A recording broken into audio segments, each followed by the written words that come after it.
नमस्कार, जोहार, आदाब।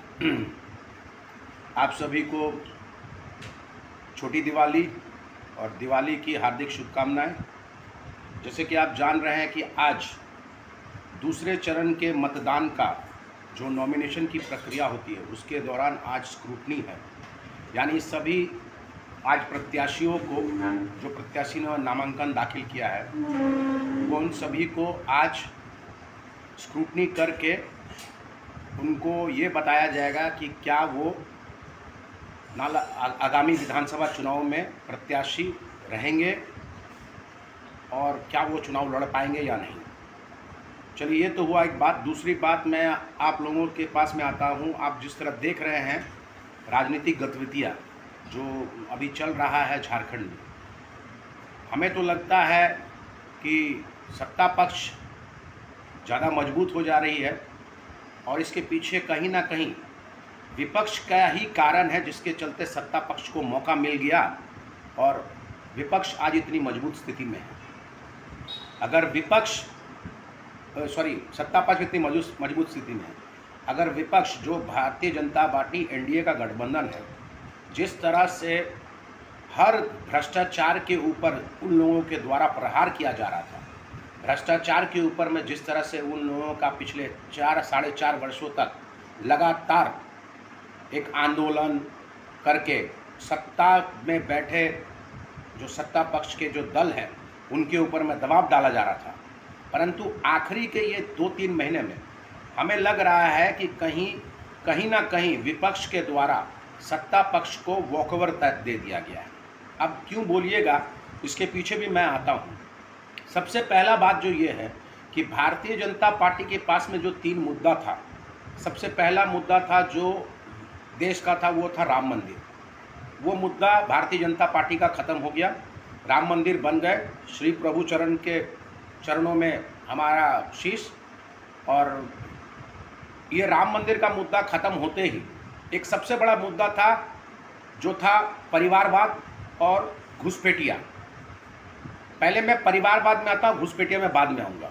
परिवारवाद का जो राजनीति जो जिस तरह से बीजेपी बार बार बोल रही थी, पहले चरण का लिस्ट उठा के देख लीजिए और दूसरे चरण का लिस्ट उठा के देख लीजिए, आपको ऊपर से लेकर नीचे तक पूरा परिवारवाद से जुड़े राजनीतिकर का नाम होगा इस लिस्ट में। भारतीय जनता पार्टी अब वो पार्टी अटल बिहारी वाजपेयी, मुरली मनोहर जोशी और लाल कृष्ण आडवाणी जी वाला पार्टी नहीं रहा। पहले इस पार्टी का सिद्धांत बहुत डिफरेंट था, राजनीति था मगर सत्ता के लोभी लोग नहीं थे। अभी राजनीति के साथ में सत्ता का लोभी भी ये लोग हो गए, जिसके चलते अन्य दलों से ये लोग भाड़े पे प्रत्याशी लेके आते हैं। अन्य दलों से भाड़े पे प्रत्याशी लेके आके जिताने में इन लोगों को ज़्यादा मज़ा आता है।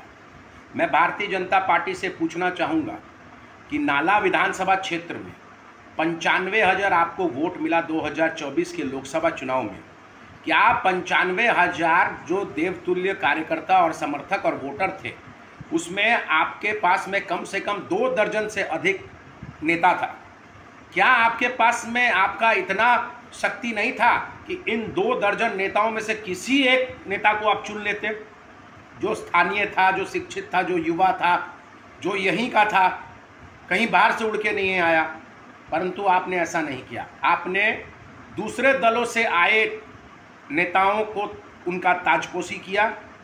आप लोगों के द्वारा दूसरे दल से आए नेताओं को सर पे चढ़ाया गया, उनको हाथ में झंडा दिया गया। और ऊपर से लेकर नीचे तक आप देख लीजिए, आज जो झारखंड में जो परिस्थिति है भारतीय जनता पार्टी का, आपको भारतीय जनता पार्टी के कार्यकर्ता कम, भारतीय जनता पार्टी का नेता कम, अन्य पार्टी का नेता और कार्यकर्ता ज़्यादा मिलेंगे।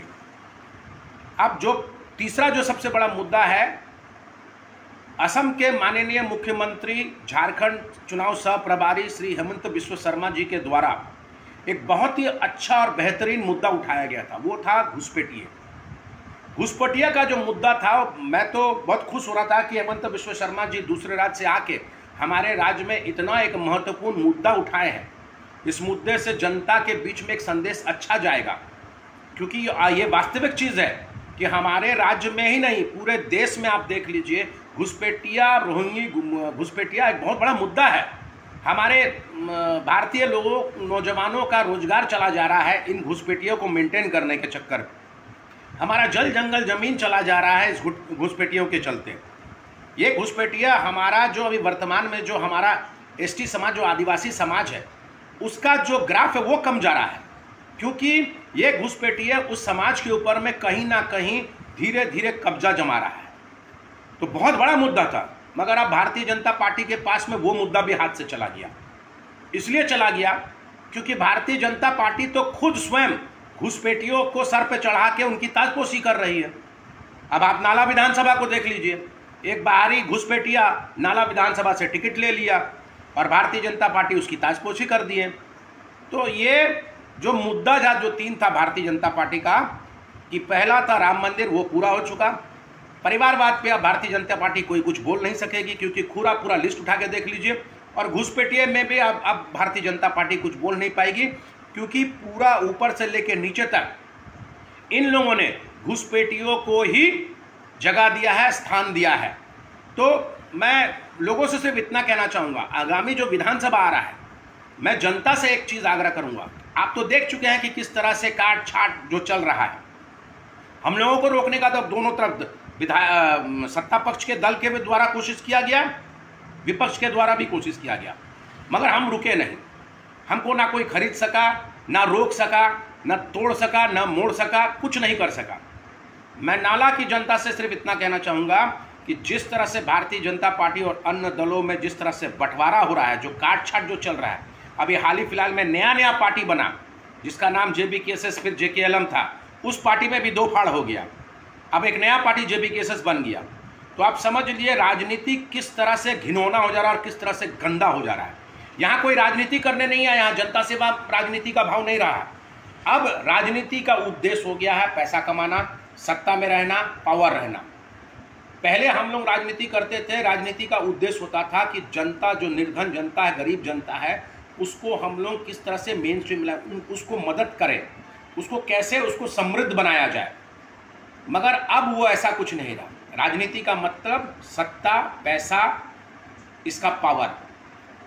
नाला विधानसभा की जनता से मैं बार बार आग्रह करना चाहूँगा कि आगामी विधानसभा में इन लोगों को वोट देके कोई फायदा नहीं होगा।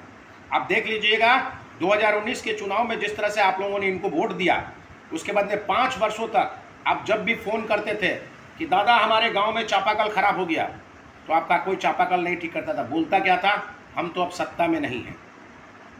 और फिर उसके बाद में किसी का पेंशन नहीं होता था तो ये लोग फ़ोन तक नहीं उठाते थे। किसी को आवास नहीं मिल रहा है, किसी को राशन नहीं मिल रहा है। और आप लोगों ने पिछले 5 वर्षों में आप लोगों ने देख लिया है कि जयंतो बनर्जी एक फ़ोन पे काम करता है। इसलिए ये जो विभाजन करके जिस तरह से वोट आप लोग देंगे, इससे बेहतर है कि विभाजन का वोट ना बने। आप लोग मेरे हाथों को मजबूत कीजिए, जयंतो बनर्जी पर विश्वास कीजिए, और मैं आप लोगों को विश्वास दिलाता हूं आगामी 5 साल आप लोग खुश रहेंगे, समृद्ध रहेंगे, खुशहाल रहेंगे। क्योंकि यहाँ ना मेरे रहते ना भ्रष्टाचार होगा, ना करप्शन होगा, ना घूसखोरी होगा, ना कमीशनखोरी होगी, ना अवैध का कोई कारोबार चलेगा। सारे पे अंकुश लग जाएगा। ना आपको कोई सरकारी कर्मचारी आपसे अभद्र व्यवहार करेगा, आपके कार्य तुरंत निपटाया जाएगा, 7 दिन के अंदर आपका काम खत्म होगा। किसी गांव में बिजली की समस्या नहीं होगी, ट्रांसफर जलने पे किसी गांव में ट्रांसफर लगने में महीनों नहीं लगेगा, 24 से 48 घंटों में गांव में ट्रांसफर लगेगा। किसी गांव में पेयजल पानी की व्यवस्था में कमी नहीं होगी, हर चापाकल काम करेगा, हर घर जल का व्यवस्था किया जाएगा, रोजगार में वृद्धि होगा, कारखाना खुलेगा। इसलिए हाथ जोड़ के मैं आप लोगों से निवेदन करता हूँ, विभाजन का हिस्सा मत बनिए। ये वोट बंटवारा जिस तरह से टुकड़ा टुकड़ा हो गया है, मत बनिए। आप एक स्थानीय लोगों को मजबूत कीजिए। मैं आप लोगों का बेटा, भतीजा और भागना हूँ, याद रखिएगा, भांजा भी हूँ। कुंडही प्रखंड मेरा मामा घर है, और मैं इससे ज़्यादा आप लोगों को कुछ कहना नहीं चाहता। आप लोगों की समझ ज़्यादा अच्छी है।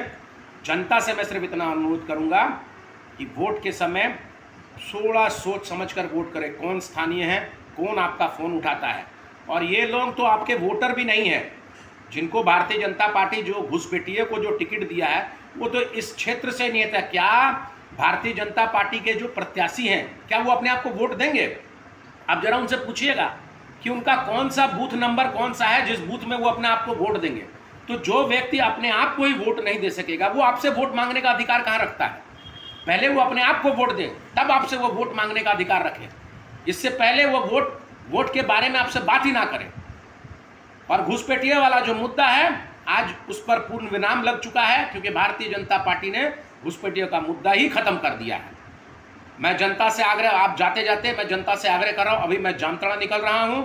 जामताड़ा में आज स्क्रूटनी है। स्क्रूटनी के बाद में हो सकता है आज ही हम लोगों को चुनाव चिन्ह आवंटन कर दिया जाए, या फिर नहीं तो कल या परसों हम लोगों को चुनाव चिन्ह मिलेगा। उसके बाद में मैं क्षेत्र की जनता के पास में जाऊंगा, अपने कार्य को जनता को बताऊंगा, और जो पिछले 5 वर्षों तक मैंने जो कार्य किया है उसको भी आपके सामने रखूंगा। अगर आप लोगों को लगे कि नहीं, एक मौका जयंत बनर्जी को देना चाहिए, तो आप लोग बढ़ चढ़कर मेरे साथ जुड़िए, मेरे को वोट करिए, ताकि आगामी 5 साल तक आपको किसी कठिनाई का सामना नहीं करना पड़े। नमस्कार, जय हिंद, जय भारत, जय।